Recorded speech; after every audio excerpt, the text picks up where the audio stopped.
আমরা মানে আসার পথে আমরা যখন আসছিলাম হঠাৎ মানে কিছু লোক মানে 5-6 জন মতন মুখে গামছা হাতে লাঠি এসব দাঁড়িয়ে আছে। আমরা বিশ্বাস করিনি যে মানে যে কিছু হবে। আমরা গাড়ি নিয়ে আসছে, হঠাৎ একটা বড় পাথর নিয়ে আমাদের গাড়ির কাছে মেরেছে। তো তখন আমরা মানে গাড়ি এতটা জোরে চলছিল যে গাড়ির সঙ্গে সঙ্গে তো দাঁড় করানো যাবে না, দাঁড় করালে এখন অসুবিধা আছে, ছোট বাচ্চা আছে, আমার কোলে একটা ছোট। তো অনেকটাই আমরা ভয় পেয়ে গেছিলাম। ভয় পেয়ে মানে আমরা সব পেছিয়ে আরও সামনে থেকে আরও পেছিয়ে গেছিলাম। পেছিয়ে যেয়ে দেখছি হঠাৎ গাড়িটা যেই দাঁড় করেছে সেই কাজগুলো ছটছট করে পড়ে গেছে। একটু জন্য আমরা বেঁচে গেছি। কি নাম আপনার? রাধা রানী রুইদাস। যখন আসলাম তখন দেখছি আমাদের গাড়িটা আসছিল, স্পিডে আসছিল, কিছু ওখানে লোকজন দাঁড়িয়ে ছিল, মুখে গামছা বেঁধে দাঁড়িয়ে ছিল, লাঠি ছিল ওদের হাতে, লাঠি ছিল, কিছু ইট পাথর ছিল। তারপর আচমকা দেখছি একটা ইট এসে আমাদের গাড়ির মধ্যে পড়ে, ঢিলটা পড়ে। তারপর দেখছি আমি সামনে ছিলাম, যেহেতু আমি যখন সামনে ছিলাম তখন দেখলাম বিকট একটা আওয়াজের মধ্যে সবাই তখন যে যার ছিল তখন মোটামুটি ওই ভেতর দিকে ঢুকে গেল।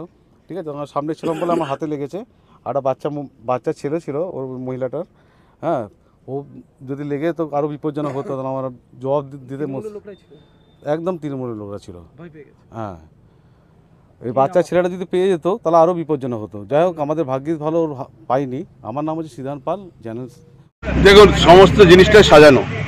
এখন বিজেপি পায়ের তলায় কোনো মাটি নেই, তারা একটা গল্প ফাঁদছে। সেই গল্প ফেঁদে যদি বাংলার মাটিতে প্রবেশ করে যদি 2-1টা সিট পাওয়া যায়, আমি নিশ্চিতভাবে বলতে পারি 42টা আসনের মধ্যে 42টা আসনে তৃণমূল কংগ্রেসে জয়যুক্ত। আজকে ঘটনাকে কীভাবে ব্যাখ্যা করবেন? আমরা তো এসব ধরনের ঘটনা আমরা এসব শুনতে চাই না, আমাদের ভালোও লাগে না। আমরা রাজনৈতিক যে প্রক্রিয়া আছে, মানুষের কাছে আবেদন করছি, জোড়া ফুলে ভোট দিন, সকাল সকাল ভোট দিন, কীর্তি আজাদকে তৃণমূলে ভোট দিন।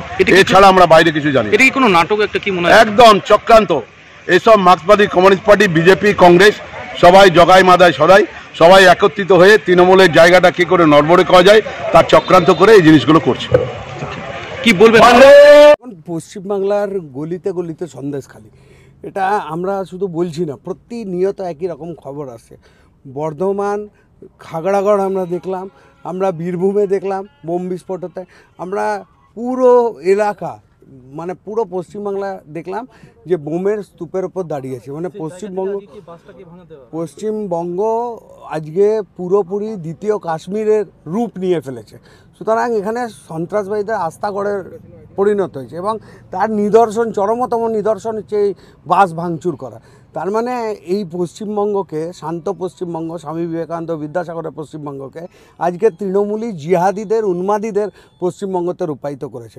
তাও আমরা জানি পশ্চিমবঙ্গের মানুষ এখানে নেতাজি সুভাষচন্দ্রের আদর্শ বিশ্বাসী, এখানে স্যার আশুতোষ মুখার্জির আদর্শ বিশ্বাসী, এখানে ডাক্তার শ্যামাপ্রসাদ মুখার্জির আদর্শ বিশ্বাসী লোকজন আছেন যারা বাঘের মতো লড়াই করবেন। সন্দেশখালীর মহিলারা উত্তর দিয়েছেন, প্রত্যেকটা পাড়ায় পাড়ায় ঘুরে সন্দেশখালীর মহিলারা বলছেন যে কীভাবে নির্যাতন হয়েছে তাদের উপর। তো বাংলার মানুষ কিন্তু এদের ভোট বাক্সে উত্তর দেবে, এটা একদম নিশ্চিত আছে।